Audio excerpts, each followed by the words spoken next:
All right, so Joe Biden is taking shots at the left over Roe versus Wade being overturned and their reaction to it. So this is in Fox News. White House fires back at out-of-step activists fuming over Biden's response to abortion ruling. White House says Joe Biden's goal in responding to Dobbs is not to satisfy some activists. All right, let's dive into the meat of the article here. The White House is blasting progressives who have been consistently out of step with the Democratic Party amid criticism that President Biden's response to the overturning of Roe v. Wade has been too little, too late. The White House defended Biden's handling of the Supreme Court decision in Dobbs versus Jackson Women's Health Organization, which overturned the constitutional right to an abortion on June 24th, while progressive Democrats have called for a number of responses, including packing the Supreme Court, ending the Senate filibuster, declaring a public health emergency, and launching abortion clinics on federal property. Quote, Joe Biden's goal in responding to Dobbs is not to satisfy some activists who have been consistently out of step with the mainstream of the Democratic Party. Outgoing White House Communications Director Kate Bedingfield fired back in a statement Saturday. It's to deliver help to women who are in danger and assemble a broad-based coalition to defend a woman's right to choose now, just as he assembled such a coalition to win during the 2020 campaign. The president has been showing his deep outrage as an American and executing his bold plan, which is the product of months of hard work ever since the decision was handed down. So Biden has now signed an executive order on the issue of abortion.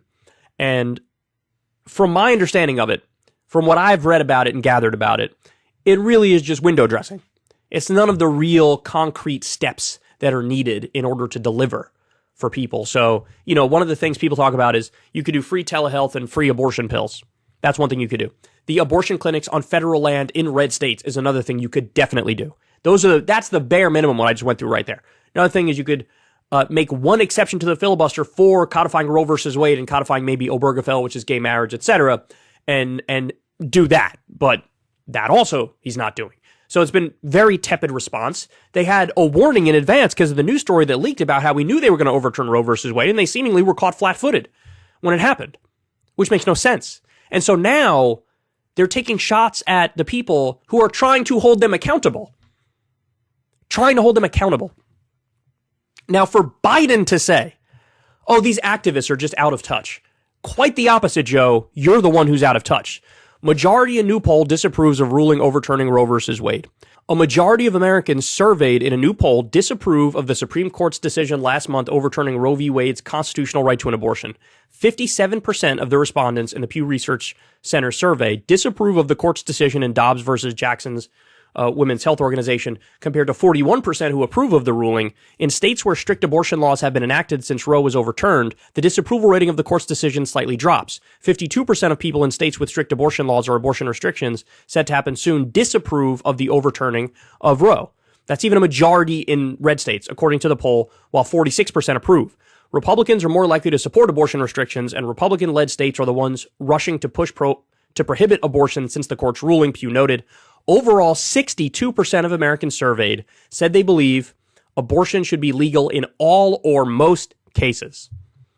So this is the thing. This is the argument that has driven me crazy. And this is an argument that the Biden administration has made a million times in a million different contexts.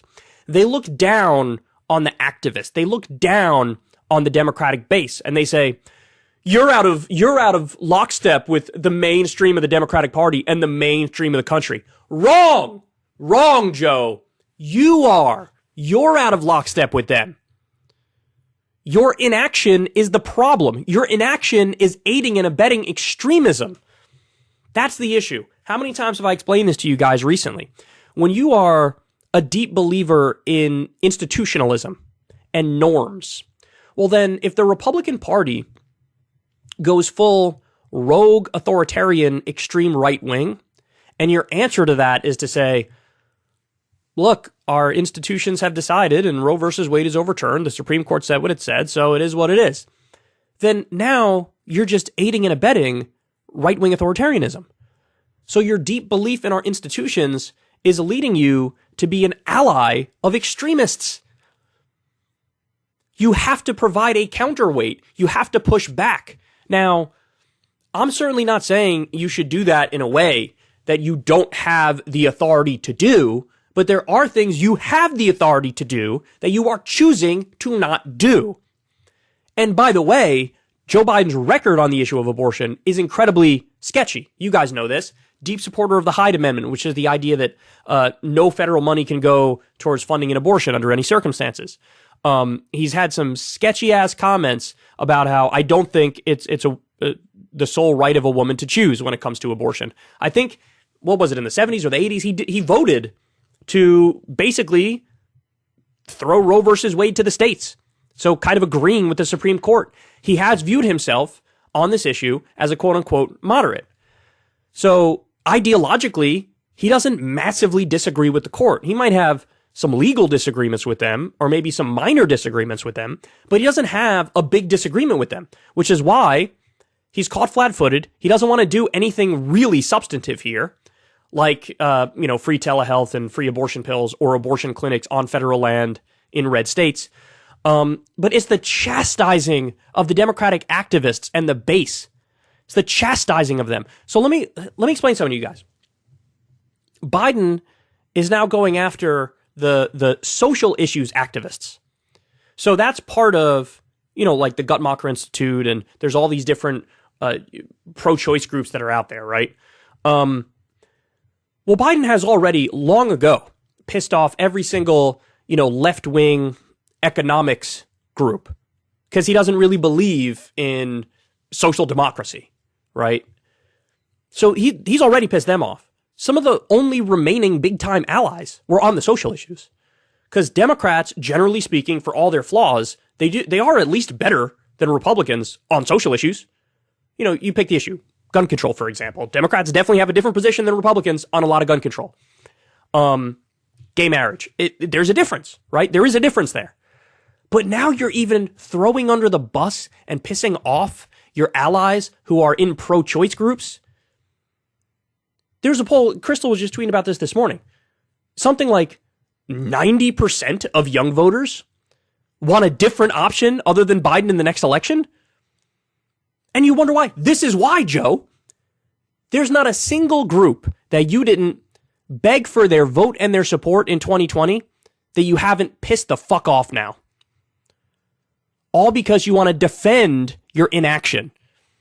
You want to defend your inability to fight back. You want to defend your inability to rise up to the moment that we currently have. This isn't normal times, dog. This is not normal times. This isn't your everyday politics. We're at a crossroads in American history.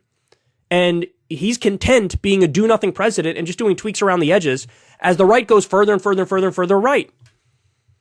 So, God, it pisses me off so much. Because, again, it's this notion that, the activists are just far-left loons when the activists are representing the majority of the American people. And by the way, that's the case on most issues. There are some left-wing issues that are unpopular. Here, I'll give you an example. The death penalty. Being against the death penalty is a minority position in the United States. Okay, that is one of maybe 3 or 4 issues where the left-wing position is not the popular position. So there's 15 issues, something like that, where the left-wing position is the more popular position. But Democratic Party elites, the leadership, always chastises and looks down on the activists in the left-wing base and acts like they're the problem. You're the reason we're unpopular. They will pick the handful of issues where the left doesn't have the majority position, and they'll be like, that's indicative of the fact that people don't agree with you on anything. And that's not true. It's not true. So anyway, there you have it. Oh God, he's just not ready for the moment. He's not the guy for the moment. And everybody who made the argument of Biden's the only electable one, and he's the only one who can really get things done because he's bipartisan. All those people should be launched into the fucking sun because nobody's ever been more wrong than those people. If you want to see me and Crystal Ball interview legends like Noam Chomsky, Cornel West, and more, subscribe to Crystal Kyle and Friends on Substack. $5 a month gets you the video version a day early. Remember, we take 0 ad dollars for this podcast. Or you can sign up on Substack for free and get the audio version a day later. Link in the video description box below.